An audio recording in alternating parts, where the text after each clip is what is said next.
اللہ سبحانہ تعالیٰ مجھ سے اور آپ سے مخاطب ہیں، حکم دیا جا رہا ہے، اور اس دن سے ڈرو جب کوئی کسی کے کچھ کام نہ آئے گا اور نہ ہی کسی کی سفارش منظور کی جائے گی، نہ کسی سے کسی طرح کا بدلہ قبول کیا جائے گا، اور نہ ہی وہ لوگوں سے مدد حاصل کر سکیں گے۔ اب دیکھیں کہ دنیا میں جب بھی انسان کسی مصیبت کا شکار ہوتا ہے، کوئی اس کو پرابلم لاحق ہوتی ہے، کوئی مسئلہ آ جاتا ہے، کوئی خوف، ڈر، پریشانی، مصیبت کچھ بھی ہو، تو انسان چند کام کرتا ہے، یا چند ایسی راستے ہیں، چند ایسے سہارے ہیں جو کہ انسان لینا پسند کرتا ہے۔ کوئی بھی مشکل ہو، 4 پناہیں اس کو پناہیں لگتی ہیں۔ نمبر 1 کہ انسان اپنے دوست، اپنے اقارب، اپنے عزیزوں سے، اپنے جو لوگ پیار کرنے والے ہیں، مخلص ہیں، ان کی طرف دوڑتا ہے کہ وہ میرے کسی کام آئیں گے، وہ میری اس مشکل سے مجھے نکال دیں گے اور میرے لیے ہیلپ فل ثابت ہوں گے، ان سے مدد پانا چاہتا ہے۔ یا پھر کسی بڑے کی سفارش چاہتا ہے کہ کوئی بڑا میری سفارش کر دے کہ میں اس مصیبت سے نکل آؤں۔ وہ کسی بھی طرح کی ہو سکتی ہے، مینس کہ کسی بیماری سے نکلنا ہے تو ہمیں زیادہ ہاسپٹلس کے حوالے سے کسی بڑے ڈاکٹر تک رسائی، یا اس کے بارے میں انفارمیشن، اور پھر اس سے ٹائم کا مل جانا اینڈ سو آن، اسی طرح باقی چیزیں جو بھی کوئی تکلیف ہو۔ تیسری چیز یہ ہے کہ بندہ کہتا ہے کہ کچھ دے دلا کے میں جان چھڑا لوں، مینس کہ میں اگر مجھے کوئی پیسے دینے پڑ رہے ہیں، کوئی بھی مجھے اس حوالے سے چیز سیکریفائز کرنی پڑ رہی ہے، تو میں وہ سیکریفائز کر دوں اور میں اپنی جان چھڑا لوں، میں اس مصیبت سے، اس تکلیف سے نجات پا لوں۔ یا پھر انسان چاہتا ہے کہ باہر سے اس کو کوئی سپورٹ حاصل ہو اور بندے مل کر کسی بھی طریقے سے اس کو اس مصیبت سے نجات دیں۔ تو اللہ سبحانہ و تعالیٰ کہہ رہے ہیں کہ اس دن سے ڈرو کہ جس دن یہ جتنی چیزیں جنہیں تم اپنی سپورٹ سمجھتے ہو، جنہیں تم سہارا بناتے ہو، جن کی طرف تم رجوع کرتے ہو، اس دن وہ تمہارے کسی کام نہ آئیں گی۔ وہ کون سا دن ہے؟ یوم الدین۔ نہ تو باہر سے کہیں سے کوئی مدد آ سکے گی، نہ کچھ دے دلا کے اس وقت انسان جان چھڑا سکے گا، نہ کوئی اس کے کسی کام آئے گا، نہ کوئی اپنا نہ پرایا، اور نہ ہی کسی طریقے سے بھی وہ اس مصیبت سے نجات پا سکے گا۔ وہ دن بڑا سخت دن ہے۔ اس دن حال کیا ہوگا؟ اللہ سبحانہ وتعالیٰ فرماتے ہیں الملک یومئذ للہ۔ اس دن پوری بادشاہت، اقتدار، اختیار اللہ سبحانہ وتعالیٰ کے ہاتھ میں ہوگا۔ للہ الواحد القہار، ایک ایسا رب جو واحد بھی ہے اور بڑا زبردست ہے، ہر چیز پہ پورا اختیار رکھتا ہے۔ تو ہمیں ایکچولی ایمان بالآخرہ کی طرف لایا جا رہا ہے اور اس دن سے ڈرایا جا رہا ہے، کیونکہ یاد رکھیں کہ انسان کے عمل کے اعتبار سے ایمان بالآخرہ سب سے مؤثر چیز ہے۔ جب تک انسان کے دل میں آخرت کے محاسبے کا احساس موجود رہتا ہے، وہ سیدھا رہتا ہے، اور اگر اس میں کمزوری پیدا ہو جائے تو ایمان میں کمزوری تو پیدا ہوتی ہی ہے، اس کا عمل بھی کمزور ہو جاتا ہے، اور اس کی زندگی کے رنگ ڈھنگ، اس کے اعمال بدل جاتے ہیں۔ آپ دیکھیں دنیا کے اندر رہتے ہوئے ہم کیوں نہیں اللہ سبحانہ وتعالیٰ کو اہمیت دے پاتے جیسی دینے کا حق ہے؟ وجہ کیا ہے؟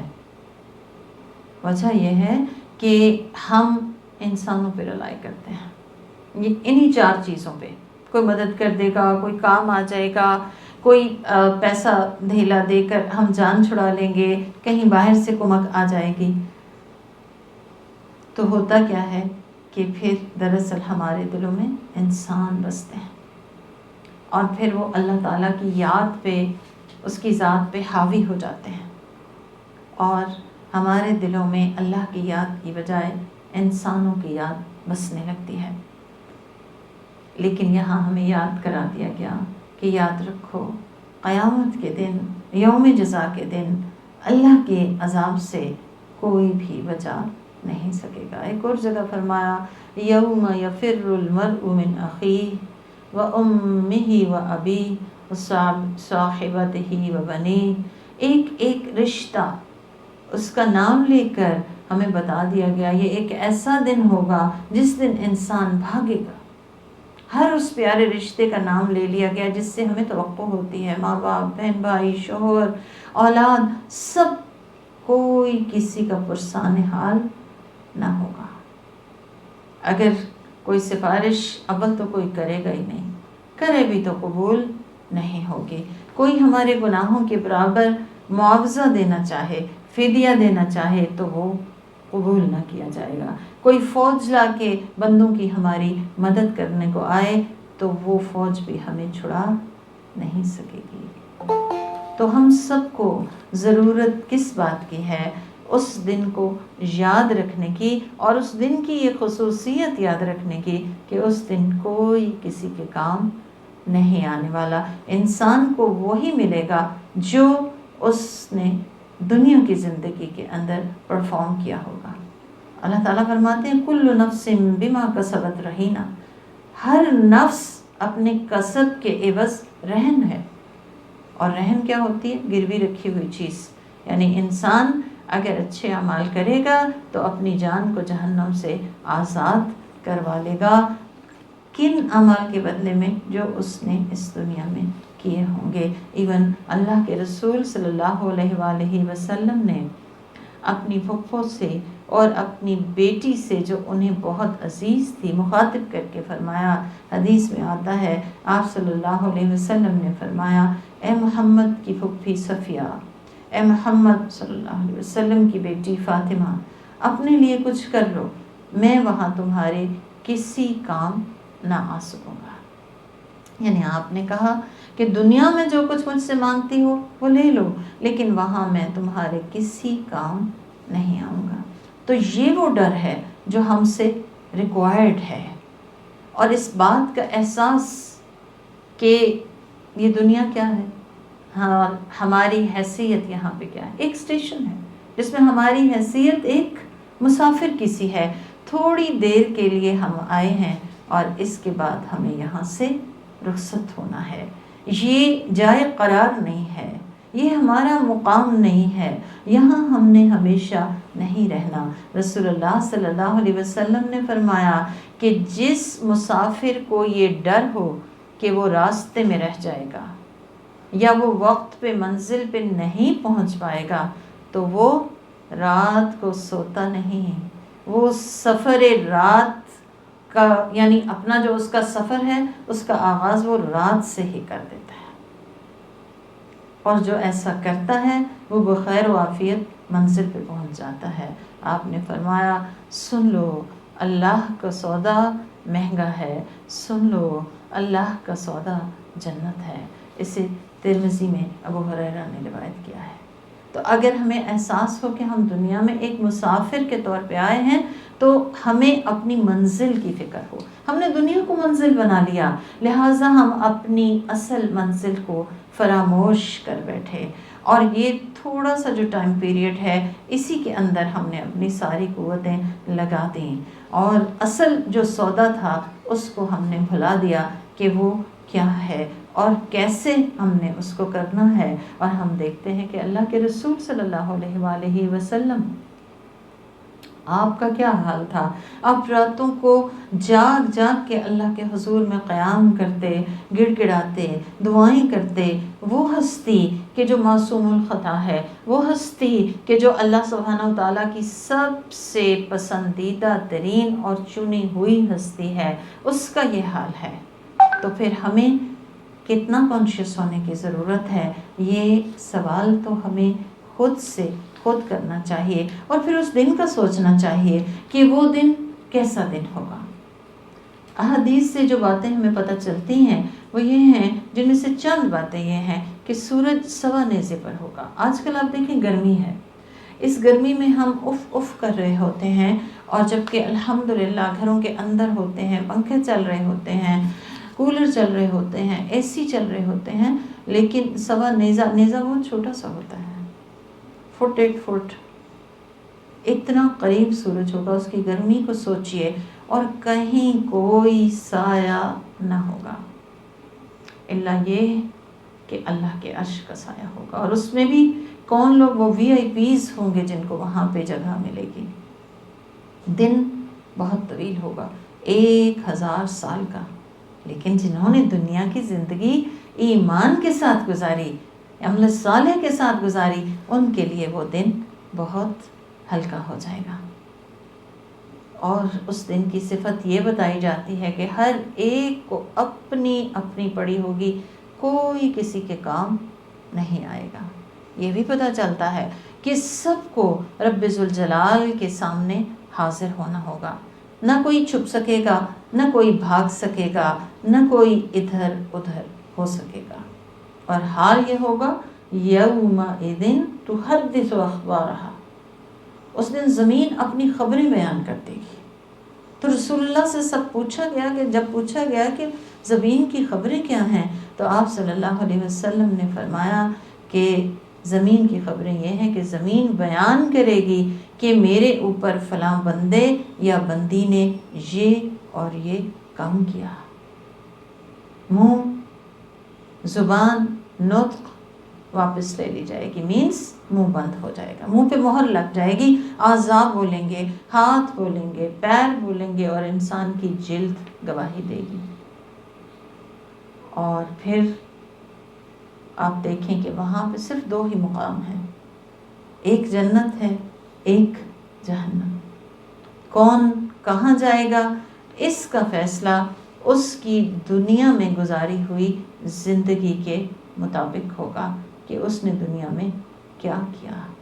اور دنیا کے اندر رہتے ہوئے اللہ کے رسول نے فرما دیا اور ہمیں واضح کر دیا، آپ نے فرمایا حفت النار بالشہوات وحفت الجنت بالمکارہ، کہ آگ جو ہے، نار جو ہے، جہنم جو ہے، اسے شہوات سے ڈھانپ دیا گیا ہے، اور جنت ناپسندیدہ چیزوں سے ڈھانپ دی گئی ہے۔ یعنی دنیا کی زندگی میں رہتے ہوئے جو اپنے نفس کے پیچھے لگ گیا اور اپنی من موجی کی زندگی جس نے گزاری، اس کا ٹھکانہ بہت برا ہے۔ لیکن جس نے اللہ سبحانہ و تعالیٰ کی پسند کو اوپر رکھا، ترجیح اول بنایا، تو اس کو جو ناپسند بھی تھا لیکن اللہ کا حکم تھا وہ کرتا چلا گیا، تو وہ جنت میں جا کے رہے گا، کیونکہ جنت کا راستہ مشکل ہے، ناپسندیدہ ہے، نفس کے لیے مشکل ہے، لہٰذا جو اس کو نفس کو کچل دے اس جنت کے لیے، وہ پھر جنت کا مقیم بن جائے گا۔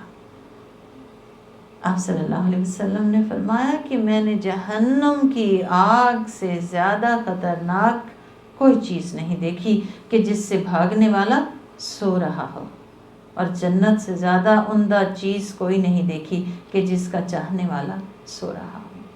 اس حدیث میں آپ نے ہمیں کیا بتایا کہ ہمارا دل تو کرتا ہے ہم جنت میں جائیں، لیکن ہم غفلت کی زندگی گزار رہے ہیں، روز ایک دھکا دیتے ہیں، ایک دن گزر جاتا ہے، اور پھر منہ سے کہتے بھی ہیں بس لگانے پہ کی کراں، بس وقت گزر رہا ہے، ایک ایک کر کے گزار رہے ہیں، ٹائم ہی تو پورا کرنا ہے۔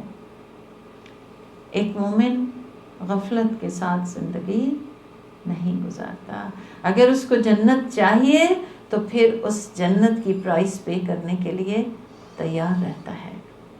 یہ جو ڈر ہے جو اللہ سبحانہ تعالیٰ ہمارے اندر ڈالنا چاہتے ہیں، یہ ڈر قائم رکھنے کا بھی طریقہ رسول نے بتایا، اور اس ڈر میں جو رکاوٹیں ہیں اس سے بھی گائیڈ کیا۔ آپ صلی اللہ علیہ وسلم نے فرمایا حب الدنیا رأس کل خطیئۃ، دنیا کی محبت ہر برائی کی جڑ ہے۔ یہ اس ڈر میں رکاوٹ ہے، جب ہم دنیا کے اندر ہی رچ بس جاتے ہیں، اسی دنیا کو ہی مقصود و منظور بنا لیتے ہیں، تو پھر رزلٹ کیا ہوتا ہے؟ پھر ہمیں آخرت بھول جاتی ہے، فراموش کر دیتے ہیں، دنیا کو ترجیح اول بنا لیتے ہیں۔ آپ صلی اللہ علیہ وسلم نے فرمایا تھا کہ میں اپنی امت کے بارے میں جس چیز سے سب سے زیادہ ڈرتا ہوں وہ یہ ہے کہ میری امت خواہشات نفس کی پیروی میں لگ جائے گی اور دنیاوی توقعات کے لمبے چوڑے منصوبے بنانے لگ جائے گی۔ ہمیں کسی اور کے بارے میں سوچنے کی ضرورت نہیں، ہمیں اپنا جائزہ لینا چاہیے کہ ہم نے کتنی لمبی لمبی پلاننگ کر رکھی، گویا کہ ہمیں پتا ہو کہ ہم کبھی مریں گے نہیں، زندہ ہی رہیں گے۔ حدیث سے ہمیں پتہ چلتا ہے اللہ کے رسول نے آخرت کی یاد کو تازہ رکھنے، اس ڈر کو قائم رکھنے کا جو نسخہ بتایا وہ 2 چیزیں بتائیں۔ ایک ہے قرآن کی تلاوت، اور تلاوت کا کیا مطلب ہے؟ اس کو سمجھ کے پڑھنا، اس کو دل میں اتارنا، اس کو عمل کے لیے لینا، اور دوسری ہے قبروں کی زیارت۔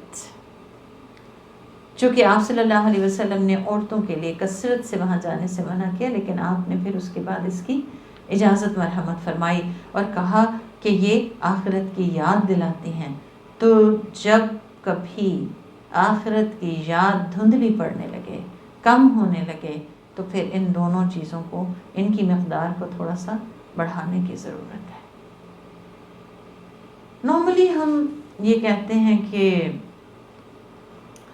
ہم بہت ڈرتے ہیں آخرت سے اور ہمیں اللہ سے بھی بہت ڈر لگتا ہے، لیکن ہمیں چیک بھی کرنا ہوگا کہ واقعتاً ہم اپنے اس دعوے میں کتنے سچے ہیں، کیونکہ جو شخص یوم الدین سے ڈرنے والا ہوتا ہے اس کی علامات تو یہ ہوتی ہیں کہ وہ شعور کے ساتھ زندگی گزارتا ہے، وہ غافل بن کے نہیں جیتا، وہ آگہی کے ساتھ آگے بڑھتا ہے اپنے مقصد زندگی کو، جو کہ کیا ہے مومن کا؟ اللہ کو راضی کرنا، اللہ کی رضا پانا، جنت پانا، اس کو سامنے رکھ کے جیتا ہے۔ وہ حد المقدور فرائض ادا کرنے کی کوشش کرتا ہے، پھر وہ بچتا ہے جھوٹ سے، جھوٹی زندگی سے، خیانت سے، بدعہدی سے، یعنی حقوق اللہ بھی ادا کرنے کی پوری سعی کرتا ہے اور حقوق العباد بھی۔ وہ استغفار کو تھام لیتا ہے، وہ توبہ کے طریقے پہ عامل ہوتا ہے کہ اگر اللہ کے حق میں کمی ہوئی تو اللہ سبحانہ و تعالیٰ سے معافی مانگ کے اپنی اصلاح کر لیتا ہے، اور زیادہ اپنے آپ کو تھکاتا ہے اللہ کی رضا کے لیے، اور اگر بندوں کے حق میں کوتاہی ہوئی تو پھر بندوں کے حق ادا کرنے کی کوشش کرتا ہے، معافی مانگ لیتا ہے، رجوع کر لیتا ہے، اپنے پچھلے رویے کو تبدیل کر لیتا ہے۔ ایسا شخص آخرت کو اپنی ترجیح اول رکھتا ہے، اور آخرت کو ترجیح اول بنانے کا مطلب کیا ہے کہ جب دنیا اور آخرت میں ٹائی پڑ جائے تو جو کام آخرت کے لیے فائدہ مند ہے انسان وہ اختیار کر لے، چاہے اس سے دنیا کا نقصان ہی کیوں نہ ہوتا ہو۔ یاد رکھیں اس دنیا کے اندر ہر چیز کی ایک پرائس ہے، نتھنگ از پرائس لیس، سو جنت کی بھی ایک پرائس ہے۔ آپ صلی اللہ علیہ وسلم نے فرمایا جو شخص دنیا سے محبت کرے گا وہ اپنی آخرت کو تباہ کرے گا، اور جس شخص کو اپنی آخرت محبوب ہوگی وہ اپنی دنیا کو نقصان پہنچائے گا۔ تو تم باقی رہنے والی کو فنا ہونے والی پر ترجیح دو۔ تو اللہ تعالیٰ کرے کہ ہم باقی رہنے والی کو ترجیح دینے والے بن جائیں، ہر اس کام کو کرنے والے بن جائیں جو ہماری آخرت کو سنوارنے والا ہے۔ اور پھر اللہ کے رسول نے دعائیں بھی بڑی خوبصورت سکھائیں، اللہم آتی نفسی تقواہا وزکیہا انت خیر من زکاہا انت ولیہا ومولاہا، آمین۔ آپ نے آسان محاسبے کی دعا بھی سکھائی، کیونکہ اس دن جس کا حساب ہوا وہ تو برباد ہو جائے گا۔ اللہم حاسبنا حسابا یسیرا، اے اللہ ہمارا آسان محاسبہ کرنا، آمین۔ اللہ تعالیٰ ہمیں آخرت کی یاد کو تازہ رکھنے اور اس کے لیے عمل کرنے کی توفیق عطا فرمائے۔